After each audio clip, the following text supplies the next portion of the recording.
Hi, welcome to the Winds of Jupiter love reading. I'll first be doing a tarot love reading, and then I'll be doing a Lenormand card love reading. Now I know you're not familiar with the Lenormand cards, so I'll walk you through it. And then after that I'll be doing a I Ching reading that's associated to the two previous readings.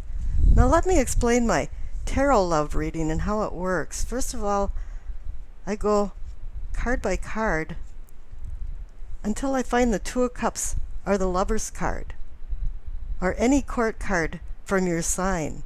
For example, Cups for Scorpio, Pisces, and Cancer. And then I look for the card that's associated to your sign too, such as Virgo for Hermit and Cancer for Chariot. And I put it up here, and then it depicts the overall feeling of the reading. It's overseeing the reading. Now I'm doing my Know Thyself or Know Yourself reading. I gave it this moniker so it's easy to remember. But the main cards are what you know, what is or can be yours, and self or self-awareness, and then the future card. Now each card has a clarification card along with it, and I'm using the Hanson-Roberts deck. And now on with the reading. Hi there, Aries. I thought I'd mix things up a little bit and do a love reading in June. I know the folks in the northern hemisphere are looking forward to summer and for things to sprout and grow. And the folks in the southern hemisphere are waiting for winter and to cuddle up and turn on the heat. And I thought this an opportune time to do a love reading. Now I've noticed as I've been working through the signs in June that I see that there's more possibilities now than obstacles. And this is turning people into decision-making mode. And I'll tell you, the spread here for you guys is just screaming out decision. It's a neon sign pointing it's time for you to make some decisions. So let me get into the reading. Now as I was going through the deck, I was looking for the Emperor or any court card from the Wands or the Two of Cups or the Lover's card. And the first card I came up with was the Two of Cups. Any two card means partnership, balance, and decision, but this card can also mean healing and coming to terms with things, like as in a truce. It can be about deepening emotional bonds and bringing on more harmonious relationships. But this Two of Cups is related to what can be or is yours right under the Two of Cups card, because you receive the Two of Wands and the Two of Swords. And here I'm thinking this means decision. Some type of decisions need to be made. This card wants to give you balance and fulfillment, but over on what you know side is a mixture of balance and fulfillment, but also there's some problems there. Let's take a look at it. You received the Ace of Pentacles and the Seven of Swords.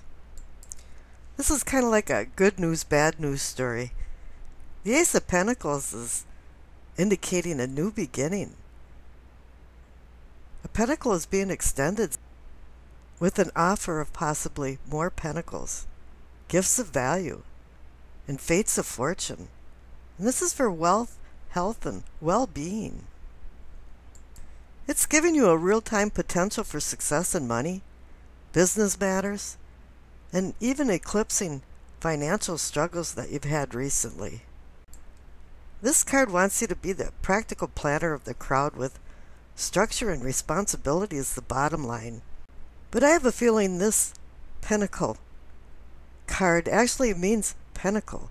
And in French, pend means hang, two, and call means neck. So it means a talisman of protective powers that hangs from your neck.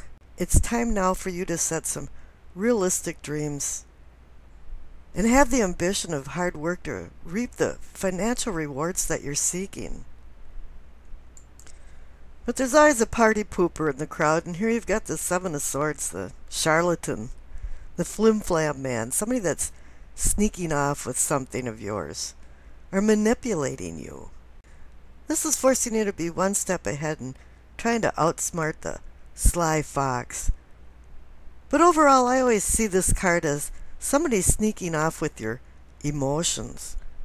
Or maybe you are draining yourself of emotions, stealing your own emotions. And in that case, it means that you're deceiving yourself about something. You're not coming to terms with it. And the Two of Cups up above can be a card about truce, healing, and coming to terms with things. And this forces you into making decisions once you do come to terms with things. And as I mentioned, next door for what can be or is yours is the Two of Wands and the Two of Swords. The Two of Wands is about sitting down and making some decisions. Not doing anything rash. I always think about it going into the living room and sitting in the lounge chair and reviewing the purpose of life and what you want to do, where you want to go, what will make you happy. And then start making these plans. And the Two of Swords is about making a difficult decision.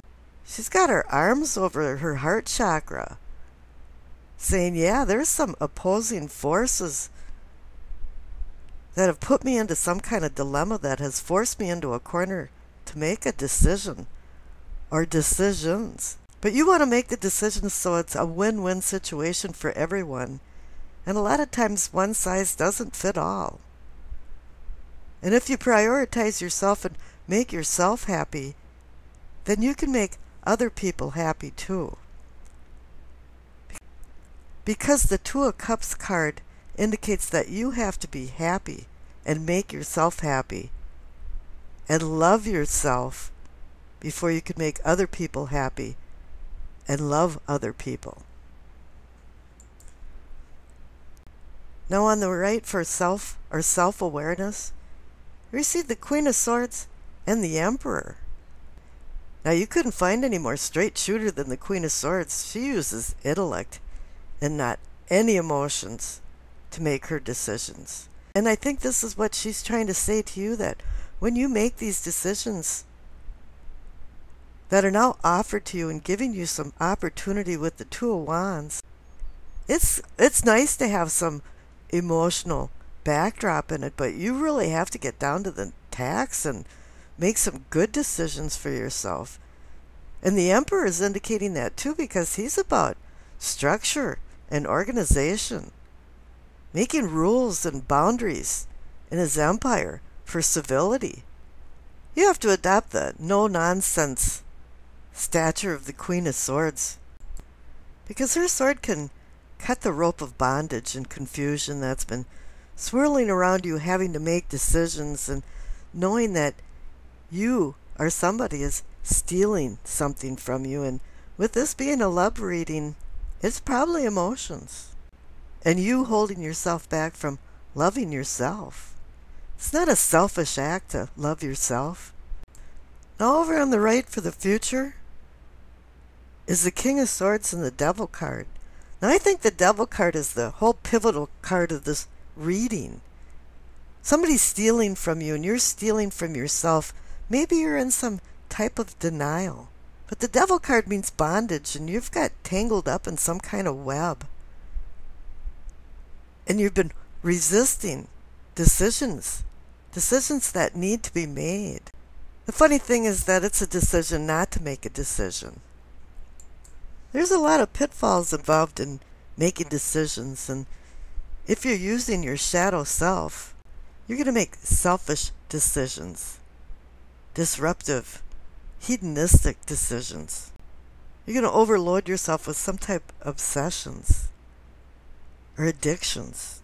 It's time to face your fears before things get out of hand. And the King of Swords is reminding you to start making mind over matter decisions.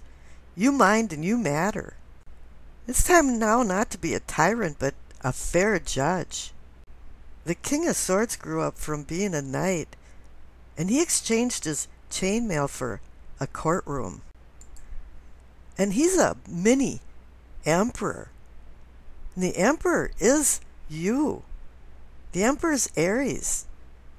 Normally on the Rider-Waite cards, there's a ram on each arm of his throne. And here you've got two cards saying the same thing, a major arcana and a minor arcana. The Emperor and the King of Swords is saying to start structuring your life, using your intellect, organizing your life, and making good decisions. And let's see what the Lenormand cards say. I put out a sample spread of the Lenormand cards so you can see what they look like. Now the tarot deck has 78 cards in it, and the Lenormand decks have between 36 and 39. Now I'm using Under the Roses deck, and that has 39 in it. I'll be laying out 18 cards, 9 on the top and 9 on the bottom. And every card has a word translation, and then I'll be putting it together to make a sentence. And I'll show you all of the translations as subtitles.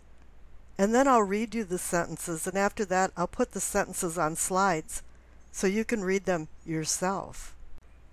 Now let me explain the difference between the tarot cards and the Lenormand cards.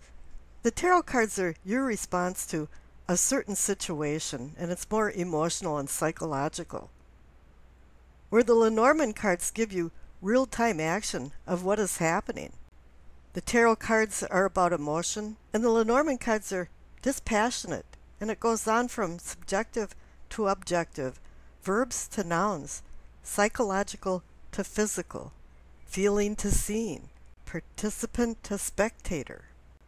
The tarot cards will tell you why your husband left you because he had mother issues. The Lenormand cards will tell a woman why her husband isn't home because he's at the bar having a few beers. And a lot of times these Lenormand cards can put things into a sequence of time. Not all the time, but sometimes. So let's see what comes up in your reading. Okay, Aries, I laid out your 18 cards and translated them into words and made some sentences. Now the first sentence discusses a manipulative woman and the denial of a faithful man. And I think this is pointing the finger at the Seven of Swords and the devil. And the second sentence comes out and indicates love and joy and passion and desires. And this is pointing to the Two of Cups and its prevailing energy of all of the two cards. So okay, now I'm going to put up the subtitles, and you can stop the tape and study them if you'd like, but now I'm going to read the sentences to you. A manipulative woman brings deception and risk for change and growth from a faithful man's denial. Love and joy brings a doorway of new beginnings for desire and passion while revealing adventurous goals. Now remember, this is just a general reading, so see how this fits into your life. And after I do the slides for these sentences, then I'll do a I Ching reading for you. And I wish you acceptance, peace, and happiness.